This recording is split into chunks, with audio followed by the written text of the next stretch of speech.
গতকাল বগুড়ায় আমাদের পাশের গ্রামে আবরারুল হক আসিফ হুজুর ছিল, কিন্তু আমাদের বগুড়ার ছেলেপেলে তার সঙ্গে যে এমন কিছু করবে তা আমরা কখনোই আশা করিনি। আসিফ হুজুরকে আমরা সবসময় দেখে আসি ইউটিউব, ফেসবুক আর সব থেকে বেশি দেখি টিকটকে, বাট আজকেই কিন্তু আমি তাকে সরাসরি দেখলাম, তাও আবার চোখের সামনে। আজকাল যদি সাধারণ কোনো বক্তাকে ওয়াজ করার জন্য আনা হয় তাহলে দেখা যায় প্যান্ডেল আর বক্তা ছাড়া বাকি কাউকেই খুঁজে পাওয়া যায় না, কিন্তু আসিফ হুজুরের মধ্যে কি এমন আছে যে এত মানুষের ভিড় জমে? আসিফ হুজুরের ওয়াজ শুরু হওয়ার কথা ছিল রাত 8টা থেকে, বাট এখন বাজে রাত 10টা, এখন পর্যন্ত উনি আসেইনি। আর আজকে কিন্তু সব ইয়াং জেনারেশনের ছেলেপেলে আসছিল যাদের বয়স 16 থেকে 22। ঠিক 10টার পরপরই পিছন থেকে একটা হইচই সাউন্ড হয়, তো আমরা ভাবলাম হয়তো আসিফ হুজুর চলে যাচ্ছে, কিন্তু আজ ছিল কয়েকজন প্রধান অতিথি। তারপরে ঠিক 10টা 55-র দিকে আসিফ হুজুর চলে আসলো, আর সবাই তো একদম চিল্লাচিল্লি শুরু করে দিছিল।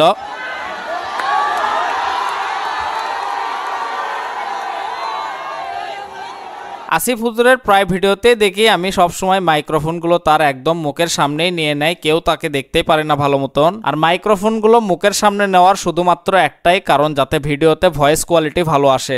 দেখলেই বোঝা যায় বগুড়া একটা ব্র্যান্ড জেলা যুবক। বগুড়া সুলপুল যারা এসেছো, তোমাদেরকে আগামী দেশে নেতৃত্ব দিতে হবে। তো নেতৃত্ব দেওয়ার জন্য খ্যাত হলে হবে না, বগুড়া সুলপুলকে স্মার্ট হতে হবে যুবক।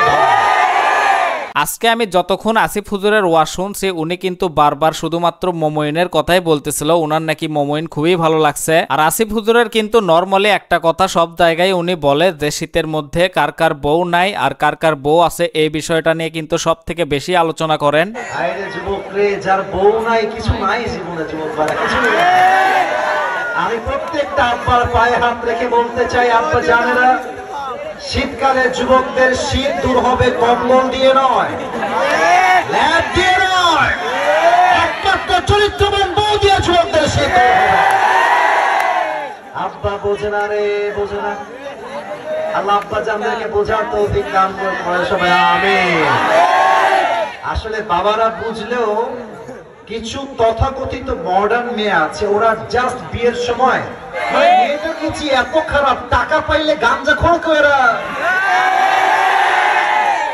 এমন মেয়েদেরকে হেদায়েত দান করে পড়েন সবাই আমিন।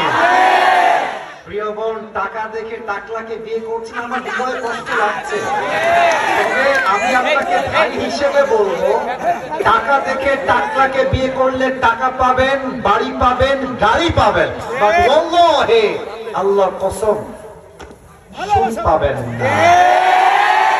সুখ পেতে হলে চরিত্রবান যুবককে আপনার টাকা ছাড়া বিয়ে করতে হবে। আমি বলি, শূন্য পকেটে যে আমাকে ভালোবাসবে, আমার পকেট যখন ভরবে সে আমার ভালোবাসা পাওয়ার যোগ্যতা রাখে। আর আমার পকেট ভরা অবস্থায় যে ভালোবাসবে সে আমাকে ভালোবাসে নাই, সে আমার টাকাকে ভালোবেসেছে।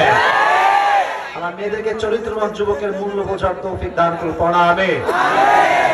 আমাকে দাড়ির জন্য পছন্দ করতে চায় না, সোজা কথা, সে আমার বউ হওয়ার কোনো যোগ্যতাই রাখে না। রাত প্রায় যখন বাজে 12টা 20, তখন প্রায় মোনাজাত শেষ করা হলো, আর তারপরে আসিফ হুজুরের এবার যাওয়ার পালা। এলাকার ছেলেপেলেরা সবাই ভাবছিল যে সবাই একটা করে সেলফি ওঠাবে, বাট কোনো চান্সই নাই, এত মানুষের ভিড় ছিল যে হুড়াহুড়ি অবস্থা। শেষে অনেক কষ্ট করে আসিফ হুজুরকে গাড়িতে উঠাই দেওয়া হলো, আর তারপরে আসিফ হুজুরের গাড়িটা চলে গেল। তো এই ছিল আজকের ভিডিও। সবাই ভালো থাকবেন, সুস্থ থাকবেন, দেখা হবে পরবর্তী ভিডিওতে। আল্লাহ হাফেজ।